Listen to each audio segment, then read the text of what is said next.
اور ماہی میرے روند نہ ماری میں دال آیا جن جان دا، ہم نے جن جان لگا دی اس کے لیے. لیکن افسوس کی بات یہ ہے کہ ہمیں 2-3 پل دکھا کے، ہمیں 2-3 اس طرح کے انڈر پاس دکھا کے مطمئن کر دیا گیا.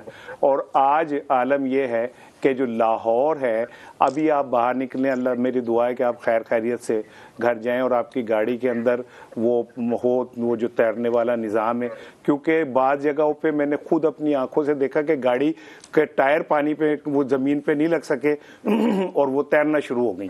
تو یہ سارا کچھ ہم شیر اکواری فیر کا نعرہ ہم لگاتے رہے اور ہماری محبتوں کا جو امتحان ہے وہ لیے جاتا رہا. فیورٹ سی ایم جو ابھی گئے 4 سال گزار کے، وہ بھی نہ سمجھ سکے کہ کیسے چیزیں ٹھیک کر سکتا ہوں، یا ان کے لیے لاہور ہی سمجھ سے باہر تھا؟ میں آپ کو بتاؤں کہ وہ جو ہمارے سی ایم آئے تھے نا، وہ بیچارے تو جسے کہنا چاہیے وہی اسی طرف آ رہا ہوں کہ وہ قاسم کے ابو کے دلدار تھے، انہیں پسند تھے اور وہ چاہتے تھے کہ ایک مسکین سا عاجز سا سی ایم آ کے بیٹھے اور وہ ڈائریکٹ چیف سیکرٹری اور ان سب سے رابطے میں رہے. لیکن سپیڈی وزیر اعلیٰ جو تھا وہ تو بہت سپیڈی تھا نا.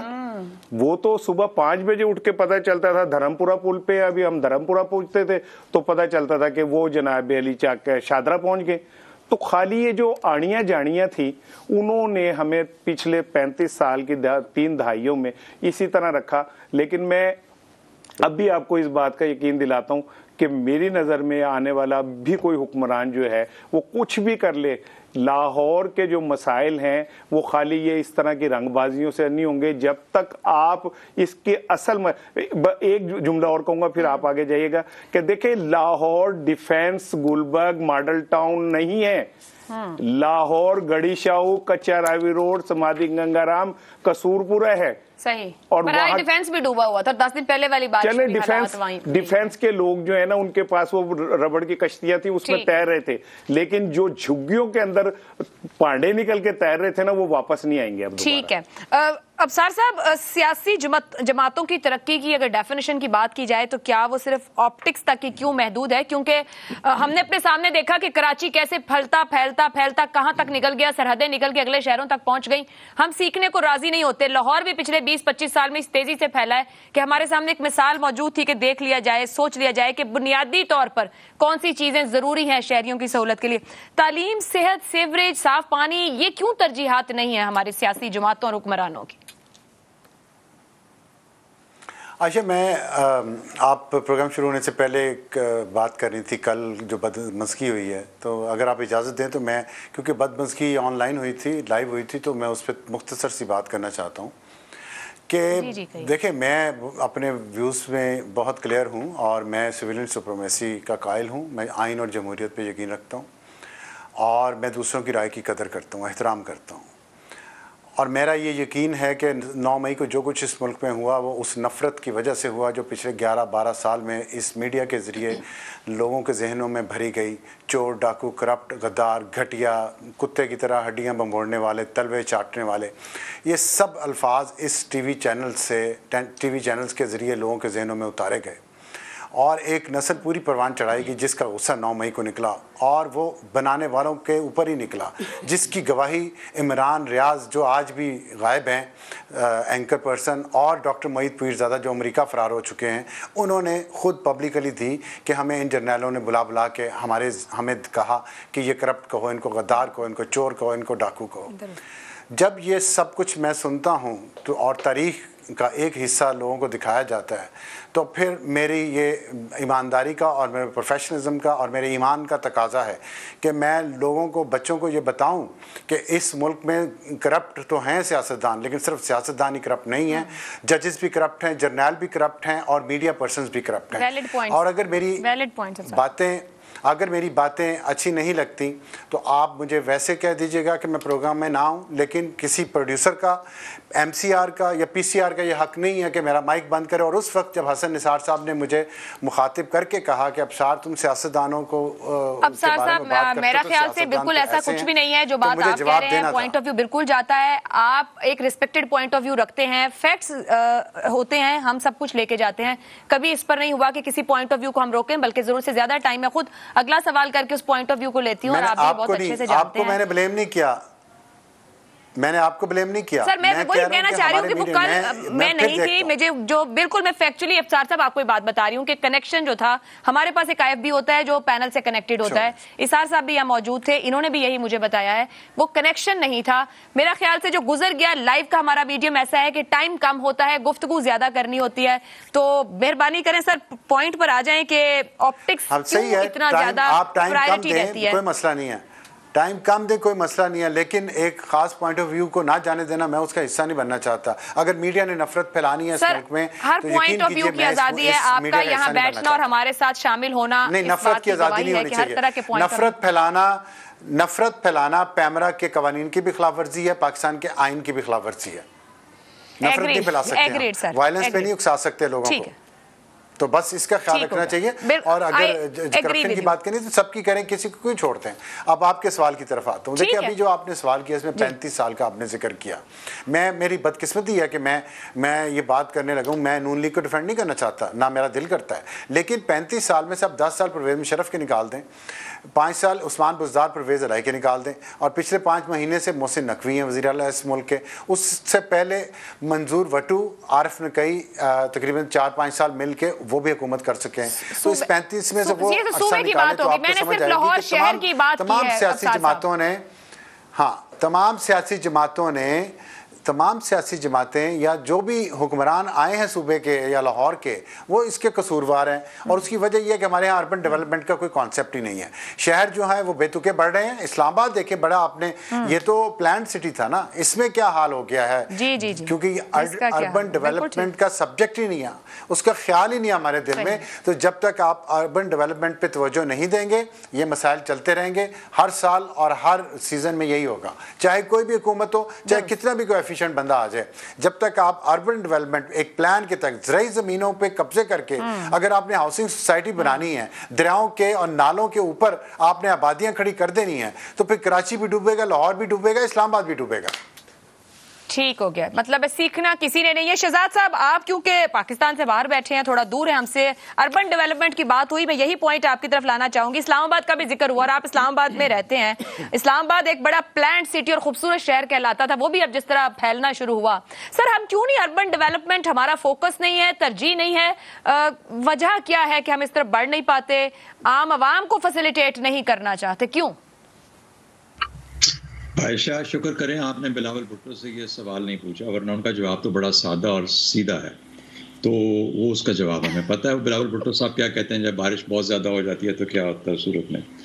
لیکن اس کے ساتھ ساتھ پھر وہ میرے خیال میں آپ کو اس بات پہ بھی لے جاتے ہیں کہ کلائمیٹ چینج کے جو مسائل ہیں وہ دنیا کو کس طریقے سے افیکٹ کر رہے ہیں, اور کلائمیٹ چینج پاکستان کو کس طریقے سے اثر انداز ہو رہا ہے پاکستان پہ, اور کلائمیٹ چینج کس کے قابو میں ہے اور کس کے قابو میں نہیں ہے. تو یہ بھی ایک ایسا بنیادی مسئلہ ہے, اس کا جو کچھ حل ہے, کچھ حصہ جو ہے وہ ہم پاکستان کے اندر اس کا حل کر سکتے ہیں اگر ہم درخت اگائیں, اگر ہم جنگلات کو رہنے دیں, لکڑیاں نہ کاٹیں, جنگلوں کو آگ نہ لگائیں, اور ہم کم از کم جو جس حد تک اس وقت فارسٹڈ ہمارا ایریا ہے اس کو ہم مینٹین کریں, سیکیور کریں, بلکہ بڑھائیں اگر بڑھا سکتے ہیں. ایک تو یہ بات ہے. دوسری بات آ جائیے آپ کے بنیادی سوال کے اوپر. ایک ابصار نے ذکر کیا جس میں کہ جس طریقے سے شہر بے ہنگم طور پر اور انکنٹرولڈ بڑے ہیں اور کوئی بغیر ڈیولپمنٹ کے بڑے ہیں, وہ کراچی ہو, وہ لاہور ہو, وہ راولپنڈی ہو یا کوئی اور شہر ہو, اس کا یہی حال ہوگا. جس قسم کی آبادی آج کل ہمارے دیہاتوں سے شہروں میں منتقل ہو رہی ہے نوکری کی تلاش میں, بھوک کے اور افلاس کی وجہ سے, گاؤں کے اندر جو سہولیات میسر نہیں ہیں, اس کی بھی ایک بنیاد ہے. اور وہ کس نے پلان کرنا تھا؟ آپ کو پتا ہے رورل ڈیولپمنٹ اتھارٹی پنجاب کا ایک بہت امپورٹنٹ حصہ ہے. آپ لاہور کی بات کریں, اس کی ہر پروونس میں حصہ ہے, اس کا دفتر موجود ہے. کیا کرتے ہیں, کون سی رورل ڈیولپمنٹ ہوئی ہے؟ ہاں, خود سے اپنے شہر, مثال کے طور پر موٹر سائیکل آگے, ٹیلی ویژن آگے, ایک دو نے کسی نے اے سی لگا لیا گاؤں کے اندر. اس کا یہ مطلب نہیں کہ وہ گاؤں وہ شہر بن گئے, لیکن بہت کچھ کرنے کی ضرورت تھی. اس لیے آبادی کا جو بڑھاؤ زور ہے اس کے اوپر اربن ڈیولپمنٹ کا دفتر آپ کے ہاں لاہور کے اندر تو خاص طور پر بڑے قابل لوگ لائے جاتے ہیں. اگر نہیں لائے جاتے تو یہ بھی پتہ کلامی کی معذرت, مجھے تھوڑا سا آپ سے اضافہ کرنا چاہوں گی. جب آپ رورل ڈیولپمنٹ اتھارٹی کی بات کر رہے ہیں, اربن ڈیولپمنٹ اتھارٹیز بھی موجود ہیں. میں نے ابتدائی میں بات کی کہ کس طریقے سے 2013 سے 18 کے بیچ نون لیگ کے دور کے اندر دوسرے اضلاع کے فنڈ بھی لاہور میں لگائے گئے, لیکن لاہور پھر بھی وینس بنتا ہی بنتا ہے اتنے فنڈز لگا کے بھی. سر یہ فرمائیے گا کہ یہی تو میرا سوال ہے کہ کیا ہمارے حکمران, کیا سیاستدان, کیا جماعتیں جو آتی ہیں ان کی ترجیح نہیں ہے اس طرف فوکس کرنا کہ شہر کو کس ڈھب پر آگے بڑھنا ہے, کس ڈھنگ سے ڈیولپ ہونا ہے, کتنی اس کی کیپیسٹی ہونی چاہیے. یہ آج 70-75 سال بعد بھی اگر فوکس نہیں ہے تو پھر کب ہوگا جب دنیا سب جان گئی یہ سب. دیکھیے سیاسی فائدہ کس چیز میں ہے؟ ایک ایسی چیز جو کہ 15 سال میں جا کے ظہور پذیر ہوگی. آپ نے نکاسی آب کی بات کی, وقت آ گیا ہے کہ آب ختم ہو جائے گا, آپ اس کی نکاسی کی بات کرتے ہیں, اس کی طرف دھیان دیا کسی حکومت نے؟ یہ سب فیڈرل گورنمنٹ, پروونشل گورنمنٹس, ان کا کام ہے. یہ ان سیاستدانوں کا کام ہے جو بیٹھتے ہیں فیڈریشن کے اندر اور آ کے صوبوں کے اندر اور چیف منسٹر بنتے ہیں اور پرائم منسٹر بنتے ہیں اور وزراء بنتے ہیں. کس نے اس کے اوپر دھیان دیا؟ پانی کو کس طریقے سے قابو کیا جائے گا, کیسے مینج کیا جائے گا, کیسے پرزرو کیا جائے گا. جو ضائع ہو رہا ہے پانی, راوی کا دریا جو تھا وہ گندا نالا بن چکا ہے, ہم سب جانتے ہیں. آپ تو لاہور میں رہتے ہیں آپ لوگ. اور کہنے کا مطلب یہ ہوا کہ جہاں پر اس قسم کی جس حکومت کے اندر, جس گورننس کے اندر ان چیزوں کی اہمیت نہیں ہے, تعلیم کو لے لیجیے, صحت کو لے لیجیے, یہ وہ چیزیں جو کہ پروونسز کے دائرہ کار میں آتی ہیں, صوبوں کے دائرہ کار میں آتی ہیں, یہ پھر بھی منہ کھولے فیڈریشن سینٹر کی طرف دیکھ رہے ہوتے ہیں. اپنے وسائل کو جنریٹ نہیں کرتے, اپنے وسائل کو مینج نہیں کرتے, اور پھر ان کو استعمال کرنا کس طریقے سے. تو چونکہ یہاں پہ 5 سال کا دور ہوتا ہے, 5 سال کا ٹینیور ہے, 5 سال میں کتنا بن سکتا ہے, کتنا بنانا ہے, اس کو کتنا فائدہ پہنچانا ہے, اس کے علاوہ کوئی نہیں سوچتا. ہم ڈوبے جا رہے ہیں اپنے کرتوتوں اور اپنے عملوں کے اوپر. اس پہ غور کرنے کی ضرورت ہے, ورنہ دفتر تو سارے موجود ہیں اور وسائل بھی جنریٹ ہو جاتے ہیں, دراصل مینج نہیں ہوتا. اپنی ترجیح کے مطابق ان وسائل کو استعمال کیا جائے. زیغم صاحب جتنی گفتگو ہوئی میں اس پر آپ کا انالیسس چاہوں گی, چاہے وہ کلائمیٹ چینج ہو, چاہے وہ پھر ڈیولپمنٹ اتھارٹیز ہوں. کیا فائدہ اتنی بڑی بڑی ڈیولپمنٹ اتھارٹیز کا جب ان کو یہ اندازہ نہ ہو کہ اس شہر کو یا کسی بھی شہر کو کتنے ڈیولپمنٹ فنڈز کی ضرورت ہے, وہ کس طریقے سے لگنے ہیں اور کیا پرائرٹی ہونی چاہیے, یا پھر وہ سیاسی آپٹکس ہوں. اس کی کوئی پرسنٹیج نہیں ہونی چاہیے کہ کتنا فنڈ کس مقصد کے لیے لگانا ہے. یہ ہم نے نہیں دیکھا آج تک, نہ ہمیں نظر آتا ہے ہماری سیاسی جماعتوں کے ایجنڈا پر. آپ نے بالکل درست کہا, اور آپ نے جو شروع میں بتا دیا کہ کس طرح لاہور پر فنڈز لگائے گئے, بے دریغ لگائے گئے, اس سے ظاہر ہوتا ہے کہ صرف پیسوں سے مسئلے حل نہیں ہوتے. جو حیثیت امیر تیمور کے لیے بخارا اور سمرقند کی تھی, وہی شہباز شریف کے لیے لاہور کی تھی. 2008 سے 2013 تک اور پھر 2018 تک, اس تمام دوران میں 58% کا تو آپ نے بتایا, لیکن کچھ ایسٹیمیٹس بتاتے ہیں کہ 60 سے 70% کے درمیان پنجاب کے فنڈز ایک شہر کے اوپر خرچ کیے گئے. اور ان 10 سال میں وہ میئر آف لاہور زیادہ تھے اور خادم پنجاب یا پنجاب کے وزیر اعلیٰ وہ کم تھے. یہاں تک کہ سی پیک سے انہوں نے ایک ایسی انسسٹینیبل ٹرین سروس جو اورنج لائن ہے وہ لاہور میں لگائی, جس کو پاکستان سال ہر سال بھگتے گا. ایک مہنگا قرضہ ایک انسسٹینیبل پروجیکٹ پر انہوں نے لگایا. تو ایک تو یہ چیز ظاہر ہوتی ہے کہ آپ آئی لینڈز نہیں بنا سکتے. جب آپ ایک شہر کو آئی لینڈ بنانے کی کوشش کرتے ہیں تو پھر وہ میگنٹ بن جاتا ہے. جب وہیں ہسپتال اکٹھے کرتے ہیں, وہیں سڑکیں بناتے ہیں, وہیں اسکول کالجز بناتے ہیں, وہیں یونیورسٹیاں بناتے ہیں, تو دوسری جگہ کے لوگ کیا کریں گے؟ وہ سب گھر چھوڑ کے بچوں کو لے کر وہاں آ کر شفٹ ہوں گے. تو لاہور پر آبادی کا بہت زیادہ بوجھ بڑھنے کی ایک وجہ یہ ہے کہ لاہور شریف خاندان کا خاص طور پر بہت لاڈلا شہر ہے, اور لاہور تخت لاہور ہے. دوسری بات جو کی گئی اربن پلاننگ کے حوالے سے اور اربن گورننس کے حوالے سے, دیکھیے دنیا بھر میں جو میگا سٹیز ہیں وہ اپنے آپ کو خود گورن کرتے ہیں. جو کراچی اور لاہور جیسے شہر ہوتے ہیں ان کو صوبائی گورنمنٹس نہیں چلا سکتی, انہیں آپ کو مضبوط لوکل گورنمنٹ دینی ہوتی ہے اس طرح کی کہ وہ شہر اپنے آپ کو خود چلائیں. تو یہ سہولت نہ کراچی کو میسر ہے نہ لاہور کو میسر ہے. جب وہ خود گورن نہیں کریں گے تو وہاں پلاننگ کیا ہوگی؟ پلاننگ کا یہ عالم ہے کہ لاہور کے پلان میں جو بارش آتی ہے اس کو نکالنے کا کوئی طریقہ ہی موجود نہیں ہے. آپ کے پاس ایک نہر کے علاوہ کوئی جگہ ہی نہیں ہے. کہ شہر سے باہر پانی کیسے لے کر جائیں گے؟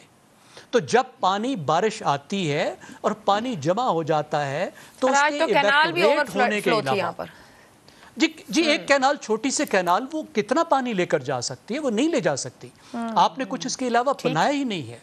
اربن فلڈنگ سے نمٹنے کا آپ کے پاس کوئی طریقہ ہی نہیں ہے کیونکہ آپ نے پلاننگ ہی نہیں کی، اور اوپر سے کلائمیٹ چینج کی اتنی بڑی مصیبت ہمارے اوپر آ کر پڑی ہے جس سے نمٹنا ہمارے لیے بہت مشکل ہو رہا ہے. تو یہ سب چیزیں مل کر ہمارے ایک بہت بڑا مسئلہ ہے، اور پورا جو ایک ڈیولپمنٹ کا پیراڈائم ہے، جو ڈیولپمنٹ کی سوچ ہے پاکستان کی، جس میں لوگ سینٹر پر نہیں ہیں بلکہ میگا پروجیکٹس آپ نے بنانے ہیں، بڑے بڑے پروجیکٹس بنانے ہیں تاکہ آپ ووٹرز کو متاثر کر سکیں، ووٹرز کو دکھا سکیں کہ دیکھو ہم نے کتنا کچھ کیا ہے. کیا پاکستان میں صرف کاروں والے رہتے ہیں؟ آپ دیکھیے سڑکوں پر جتنی توجہ ہے، اوور ہیڈز پر جتنی توجہ ہے، سائیکل والا شہر میں چل ہی نہیں سکتا، پیدل چلنے والا سڑک عبور نہیں کر سکتا. تو ہم نے شہری کو سینٹر پر رکھا ہی نہیں ہے. درست. ٹھیک ہے، زیغم صاحب کی جملہ جو کہ میں کہوں گی کہ ہماری اس تمام گفتگو کا کنکلوژن ہے، شہر کو آئی لینڈ نہیں بنایا جا سکتا، اور اگر کسی شہر کو آئی لینڈ کے طور پر گرو کیا جائے یا ڈیولپ کیا جائے تو وہ ایسا مقناطیس بن جائے گا کہ وہ پھر سب کو اپنی طرف، ان تمام شہروں کو کھینچے گا کہ خود اس بوجھ تلے دب جائے گا. ایک بریک لینی ہے. پلاننگ کی بات ہو رہی تھی، یہاں تو نہیں دکھتی، مگر حامد خان صاحب نے ایک پلاننگ کو ایکسپوز کیا ہے، اس پر گفتگو کرتے ہیں اس بریک کے بعد.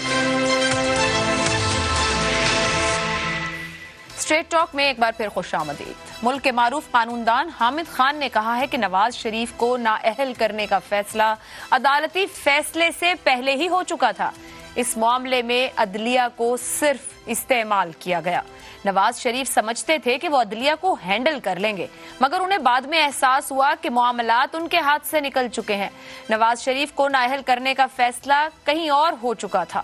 پینیما کیس کو کس طرح سے مینج کیا گیا یہ کوئی نیا انکشاف نہیں، مگر اہم بات یہ ہے کہ اب حامد خان جیسے قانون دان کی جانب سے ایسا دعویٰ سامنے آیا ہے. حامد خان کی وجہ شہرت صرف ایک قانون دان کی ہی نہیں، ان سے سیاسی اختلاف رکھنے والے افراد بھی آئین، جمہوری آزادیوں اور انسانی حقوق کی خدمات کے حوالے سے حامد خان کی خدمات تسلیم کرتے ہیں. Hamid Khan C L M جیسی بڑی اور معروف لا فرم کے پارٹنر ہیں. پاکستان کے متعدد بڑے قانون دانوں کے ساتھ ساتھ عدلیہ کے کئی ججز کا تعلق بھی اسی فرم سے رہا ہے. حامد خان کو ایک اور اہم بات ملک کے اکثر قانون دانوں سے منفرد بناتی ہے کہ انہوں نے پاکستان کی آئینی، عدالتی، قانونی اور سیاسی معاملات پر ایسی کتابیں بھی تصنیف کی ہیں جو قانون کے طالب علموں کے ساتھ ساتھ تاریخ اور سیاسیات کے طالب علموں کو بھی ان معاملات میں اہم رہنمائی دیتی ہیں. ان کی ایک کتاب ہسٹری آف دا جوڈیشری ان پاکستان میں عدالتی تاریخ کا بھرپور اعادہ کیا گیا ہے. حامد خان کا شمار پی ٹی آئی کے بانی ارکان میں ہوتا ہے. تاہم تحریک انصاف کے سیاسی عروج کے دوران بھی Hamid Khan P T I کی پالیسیز کے ناقد رہے. ان کی پارٹی رکنیت کو بھی معطل کیا گیا. حامد خان پیناما کیس میں پی ٹی آئی کے وکیل رہے، مگر بعد میں اس کیس سے الگ ہو گئے تھے. حامد خان اب بھی اپنے آئینی اور قانونی نظریات کے تحت ہی سپریم کورٹ میں سویلینز کے ملٹری ٹرائل کیس میں وکیل کے طور پر پیش ہو رہے ہیں. اب حامد خان کے اس دعوے کے بعد دیکھنا ہوگا کہ نواز شریف کے اس کیس میں کیا کوئی سیاسی اور خاص طور پر قانونی اثرات بھی مرتب ہوں گے. اسی معاملے پر گفتگو کریں گے کہ اس بیان کی ٹائمنگ، جب نواز شریف کی واپسی اور قانونی طور پر ایک ٹیم موجود ہے جو تیاری کر رہی ہے چیزوں کو سہل کرنے کی، اس وقت ایک ایسا بیان قریباً 6 سال بعد، آخر اس بیان کی ٹائمنگ کی اہمیت اور خود اس بیان کی اہمیت کتنی ہے. سوال آپ سب کے لیے اس طرح سے، نواز شریف کو نااہل کرنے کا فیصلہ پہلے ہی ہو چکا تھا. حامد خان، نواز شریف کی ممکنہ وطن واپسی، حامد خان کی ٹائمنگ کیا نواز شریف کو قانونی ریلیف دے سکتی ہے؟ ابصار صاحب دیکھیں، ایک بات میں آپ کو کلیئرلی بتا دوں کہ حامد خان صاحب نے یہ بات کہی ہو یا نہ کہی ہو، نواز شریف نے آنا اپنے ٹائم پہ ہے، جو بھی ان کی پولیٹیکل اسٹریٹجی میں فٹ ہوتا ہے ٹائم اس کے مطابق. لیکن اس سے پہلے جو لوگ یہ بات کر چکے ہیں اس کو ظاہر تقویت ملی ہے، جس میں جسٹس شوکت عزیز صدیقی ہیں، جس میں جج ارشد ملک مرحوم ہیں جنہوں نے یہی بات کہی بالکل، اور جنرل فیض کا ذکر کیا شوکت عزیز صدیقی نے کہ جی وہ آتے تھے، انہوں نے پریشر ڈالا ان پہ. لیکن اس میں یہ جو حامد خان صاحب نے یہ بات کی ہے، یہ مختلف اس لیے ہے کہ وہ عمران خان کے اور پی ٹی آئی کے وکیل رہے ہیں جو اس سارے پروسیس کے پیچھے تھی اور جن کا اس میں انٹرسٹ تھا اور جس کا فائدہ نواز شریف کے خلاف کے فیصلے کا ان کو ہوا. تیسری بات اس میں یہ ہے کہ جو فیصلہ آیا تھا نواز شریف کے خلاف وہ آج تک کوئی بھی وکیل کوئی بھی جج اس کو کہیں کوٹ نہیں کر رہا. وہ خود بھی ہر کورٹ نے اس کو نہیں اس کو PLD میں شامل کیا.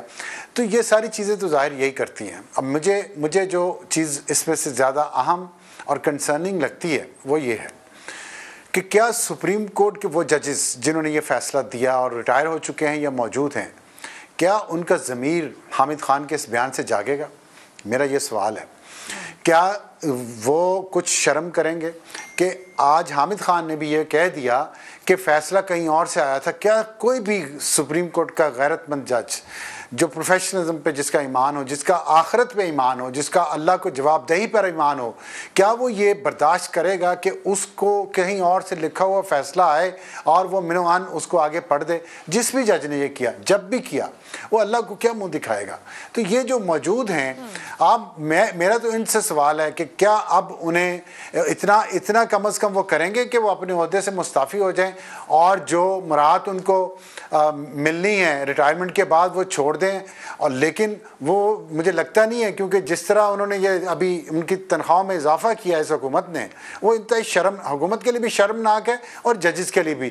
اتنی تو کسی میں ہمت ہونی چاہیے تھی ججز میں کہ وہ کہتے جی یہ ہم نہیں قبول کرتے. ہمت ہونی چاہیے نا افسر صاحب, کم از کم یہ تو حکومت کو کرنا چاہیے کہ کون سے پیسے کہاں لگنے. اس میں کسی کو کیا کہیں جب حکومت دے رہی ہو, بل پاس کرتی ہو.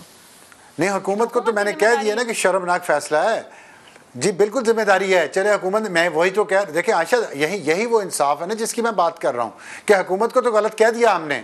یہ سپریم کورٹ کے ججز اس وزیر اعظم کو گلے سے پکڑ کے باہر نکال دیتے ہیں چھوٹی سی بات پہ. اب ان کو کوئی احساس نہیں ہو رہا, وہ انکار نہیں کر. آپ مجھے بتائیں, سپریم کورٹ کے ججز اس تنخواہ میں جو ان کی بڑی ہے وہ اس کو انکار نہیں کر سکتے؟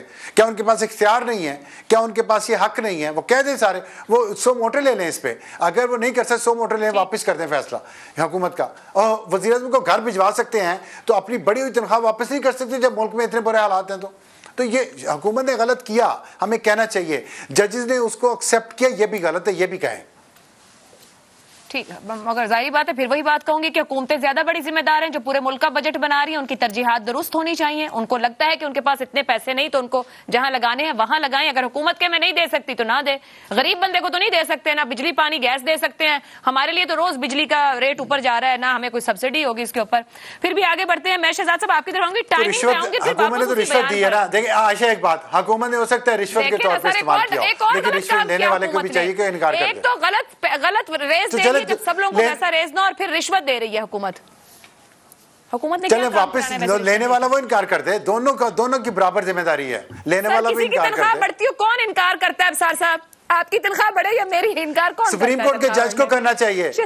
سپریم کورٹ کے جج کو کرنا چاہیے جب وہ ٹیکس پیئرز کے پیسوں سے آ رہی ہے, جو ٹیکس پر بھوک سے مر رہے ہیں.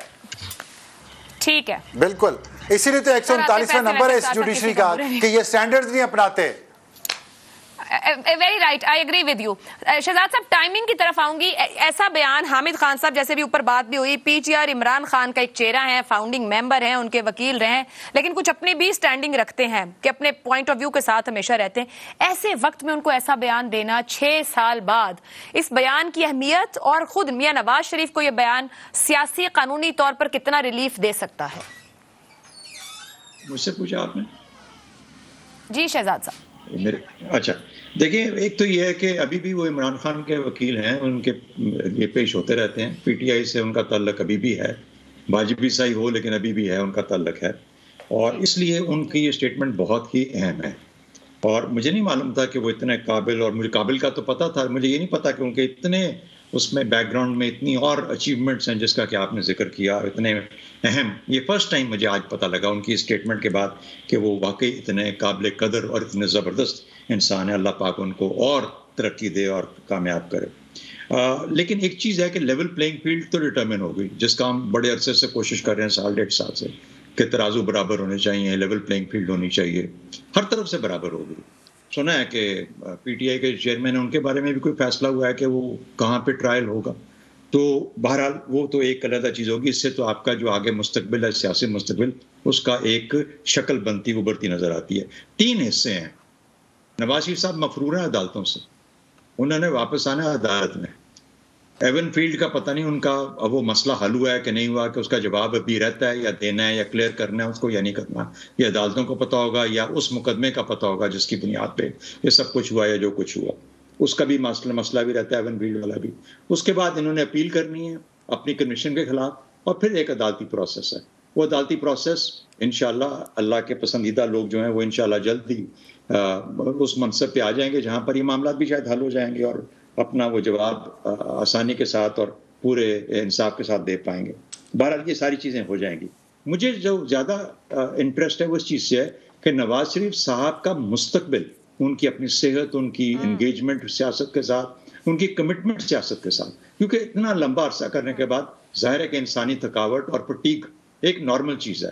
میرا خیال ہے کہ نواز شریف صاحب بھلے آئیں, ضرور آنا چاہیے, اور اگر وہ اتنے اہم ہیں تو ان کو الیکشنز کے اندر شامل ہونا چاہیے, لیڈ کرنا چاہیے اگر ان تمام چیزیں کلیئر ہو جاتے ہیں. لیکن کسی نہ کسی وقت میں اگلے 2-3 سالوں کے اندر اگلی پود کو, ینگ لیڈرشپ کو ٹرانسفر کریں اب پاکستان کا اور اپنی پارٹی کا جو مستقبل ہے.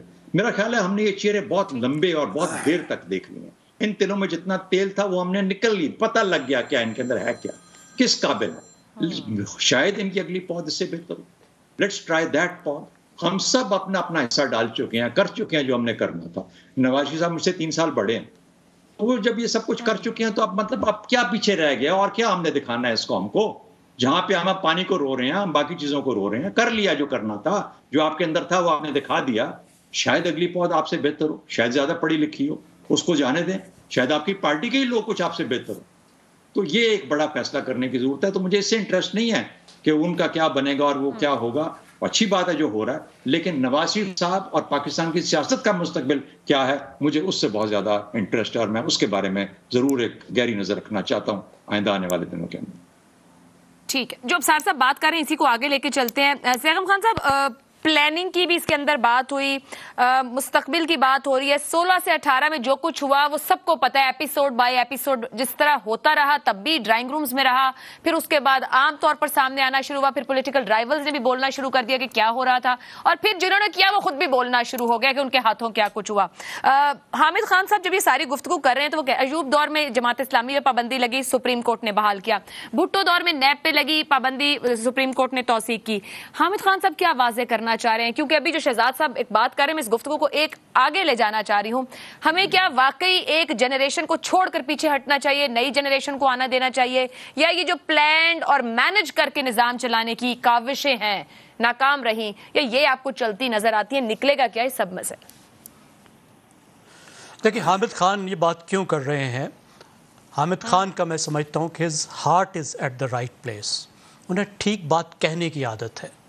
دیکھیں حامد, آج سے کوئی 15 سال پہلے میں پاکستان کے آئین کے بارے میں پڑھنا چاہ رہا تھا, تو اس وقت ایک کانسٹیٹیوشنل ایکسپرٹ نے جو مجھے کتاب ریکمنڈ کی تھی وہ تھی constitutional and political history of Pakistan, Hamid Khan کی, جو 2001 میں آئی تھی. اور اب تک بھی وہ پاکستان کے آئین پہ جو بہترین کتابیں لکھی گئی ہیں ان میں سے ایک ہے.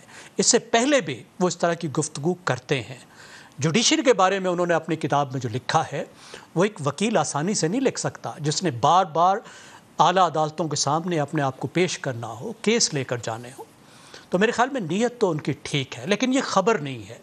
جو خبر ہے وہ تو ہمیں 31 اگست 2014 کو جاوید ہاشمی نے دے دی تھی, جو اس وقت پی ٹی آئی کے صدر تھے, اور انہوں نے صدارت چھوڑ دی تھی اور پی ٹی آئی کو چھوڑ دیا تھا.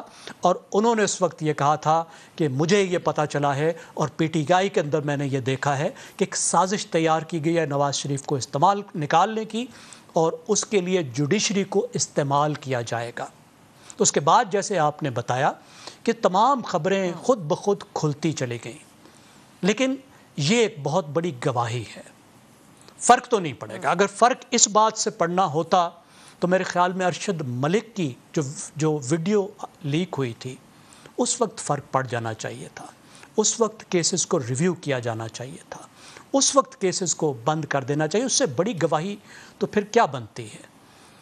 تو اتنی چیزیں آ چکی ہیں, عدالت نے خود سے اس کو ریویو نہیں کیا, لیکن کیسز بہت کمزور ہیں, کیونکہ ان کیسز میں, جن دونوں کیسز میں نواز شریف کو سزا دی گئی اور ان کے ساتھ ان کے فیملی ممبرز کو بھی دی گئی تھی, ان کی بیٹی کو بھی سزا دی گئی تھی, ان میں کہیں بھی کرپشن ثابت نہیں ہوئی. الزام یہ ہے کہ آپ یہ ثابت نہیں کر سکے کہ آپ نے یہ فلیٹ کہاں سے بنائے, آپ نے یہ انڈسٹری کہاں سے بنائی, لیکن ان پر کرپشن ثابت نہیں کی جا سکی. اب پاکستان کی عدلیہ کو یہ دیکھنا چاہیے کہ ایک ستون کے طور پر پہلے وہ ایک وزیر اعظم کا عدالتی قتل کر چکے ہیں, اور یہ ایک اور وزیر اعظم کے عدالتی قتل کے مترادف ہے کہ آپ نے اس کو وزارت عظمیٰ سے نکالا, آپ نے اس کو جیل میں ڈالا, آپ کے ایکشنز کی وجہ سے ان کی پارٹی ٹھیک طور پر الیکشن میں حصہ نہیں لے سکی, وہ حکومت سے محروم ہوئی. یعنی پاکستان کے ایک پلر آف سٹیٹ نے, جو جوڈیشری ہے, اس نے ایگزیکٹو کو بھی انڈرمائن کیا. وزیر اعظم جو ایگزیکٹو کا ہیڈ ہوتا ہے, اس نے جمہوریت کو بھی نیچے کیا. تو یہ تو ایک ایسا وقت بنتا ہے جب عدلیہ کو قوم سے معافی مانگنی چاہیے. وہ ججز جو اس میں انوالو تھے, جن ججز نے ذوالفقار علی بھٹو کو ٹانگا تھا, ان میں سے ایک جج نے اقرار کر لیا تھا, صرف ایک جج نے کیا تھا. اس نے وضاحت کرنے کی کوشش لیکن میں چھوٹی سی بات, آج جب ہم پروگرام کے لیے کام کر رہے تھے تو اس میں ایک ڈسکشن ہو رہی تھی ہماری آپس میں ٹیم میں وہی آپ کے سامنے اس وقت سوال رکھنا چاہتی ہوں. جب آپ حوالہ دے رہے ہیں ذوالفقار علی بھٹو کے ساتھ جو کچھ ہوا اور پھر اب تک کے واقعات, تو ہمارے ایک ٹیم ممبر نے سوال کیا کہ ان کو بہت بعد میں کیوں خیال آتا ہے, وہ بھٹو کو پھانسی دینے والے جج ہوں یا آج نواز شریف کے معاملے تک ہم پہنچے, وہ اعلیٰ عدالت ہو, وہ بیوروکریسی کے لوگ ہوں جب کتابیں لکھتے ہوں, یا اعلیٰ ہمارے پوزیشنز پر موجود ریٹائرڈ جنرلز ہوں, کوئی بھی ہوں, یہ وقت گزرنے کے بعد جب وہ اہم عہدوں پر بیٹھ کر اتنا نقصان کر جاتے ہیں, نکل جاتے ہیں, پھر کتابیں لکھ کر تسلیم کرتے ہیں یہ غلط ہوا, اتنی تاخیر کیوں کرتے ہیں سچ بولنے میں؟ بالکل نہیں کرتے, بالکل نہیں مانتے. ہمارے جتنے اہم لوگ ہیں, جتنے بیوروکریٹ ہیں, جتنے جنرلز ہیں, جتنے ججز ہیں, ان کی کتابیں جھوٹ کا پلندہ ہیں.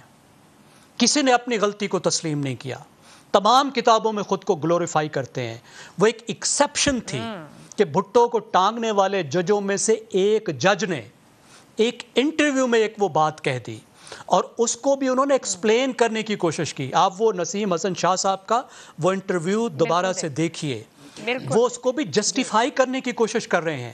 وہ معافی کے خواستگار نہیں ہیں. میرا پوائنٹ آف ویو بھی یہی تھا کہ کتاب اس لیے لکھی جاتی ہے فار سیلف سیٹسفیکشن. جی جھوٹ کا پلندہ, ٹوٹلی جھوٹ کا پلندہ ہے. ایک یا دو کتابیں ہیں, وہ بھی سیاستدانوں کے, جن کو آپ کہہ سکتے ہیں کہ ان میں ہسٹری موجود ہے. کسی میں ہسٹری موجود نہیں ہے. سب خود کو جسٹیفائی کرنے کی کوشش ہے. ان کو کبھی شرم نہیں آتی, بالکل شرم نہیں آتی, مرتے دم تک نہیں آتی. ٹھیک ہے, اس پر پھر کبھی بھی گفتگو رہے گی. سار صاحب آپ کی طرف آتی ہوں. ابھی بات ہوئی کہ 2014 میں ہاشمی صاحب نے کیا کہا, ہم نے 17 میں ہوتے دیکھا, اور 18 میں خود پی ٹی آئی اور عمران خان اسی پاناما فیصلے کے اوپر اپنا انتخاب پورے کا پورا لڑتے ہیں, اور آج عمران خان اور پی ٹی آئی کے وہی وکیل اعتراف کر رہے ہیں کہ وہ سب کچھ کیا تھا. خود پی ٹی آئی اور عمران خان کو کتنا بڑا دھچکا لگے گا, وہ پورا معاملہ جو زمین بوس ہو گیا؟ دیکھیں, بات یہ کہ جو حامد خان صاحب ہیں نا, ان کی ایک اور بھی خوبی ہے, وہ یہ ہے کہ یہ وکلا سیاست کے بڑے اہم آدمی ہیں, اور ان کا گروپ جو ہے وہ اس میں اس وقت سپریم کورٹ بار کا جو گروپ ہے وہ ان کا گروپ ہے جو جیتا ہوا ہے. تو یہ مکمل ایک سیاسی آدمی ہے, اور یہ خالی کوئی وکیل نہیں ہے. اور دوسری بات یہ کہ یہ بالکل ان کی بات ٹھیک ہے کہ پہلے ہو چکا تھا, پھر ماحول بنایا گیا سپریم کورٹ کے ذریعے, تو اب ان کا جو یہ بیان ہے یہ بھی مجھے ایسا لگ رہا ہے کہ کوئی ماحول بن چکا ہے, اور یہ بیان اسی کا ایک حصہ ہے جس میں وہ یہ کہہ رہے ہیں. کاش وہ یہ بھی بتا دیتے کہ جنہوں نے نواز شریف صاحب کو باہر بھیجنے کا فیصلہ کیا تھا, تو نواز شریف کو 50 روپے کے اسٹامپ کے اوپر باہر بھیجنے کا فیصلہ کہاں ہوا تھا اور وہ کیوں ہوا تھا. اور دوسری بات یہ کہ یہ جسٹس نسیم حسن شاہ صاحب کی جہاں تک بات ہے, تو میرا سوال تو یہ کہ جسٹس نسیم حسن شاہ کے اعتراف کے باوجود بھی میاں نواز شریف صاحب نے انہیں پی سی بی کا چیئرمین کیوں بنایا تھا؟ اگر یہ مجرم ثابت ہو رہے تھے تو پھر نواز شریف نے جسٹس نسیم حسن شاہ کو پی سی بی کا چیئرمین کس انعام کے طور پر اعتراف بعد میں کیا ہے, اور ان کو یہ چیئرمین شپ پہلے ملی تھی. یہ وہ فیکٹ ہے جو ہمارے سامنے لیکن یہ بات کو ڈھکی چھپی بات تو نہیں تھی نا. نسیم حسن شاہ اور باقی پہلے بنایا گیا چیئرمین, تسلیم انہوں نے بعد میں کیا, جو انہوں نے پبلک لیکن یہ بات ڈھکی چھپی نہیں تھی. اور دوسری چیز میں آپ کو بتاؤں, سلیم کوثر صاحب کا جو بڑی مشہور غزل ہے, اس کا جو شعر ہے کہ میں خیال ہوں کسی اور کا, مجھے سوچتا کوئی اور ہے, سر آئینہ میرا عکس ہے, پس آئینہ کوئی اور ہے. یہ جو پس آئینہ ہے نا, یہ کوئی خالی نواز شریف کے لیے نہیں ہے,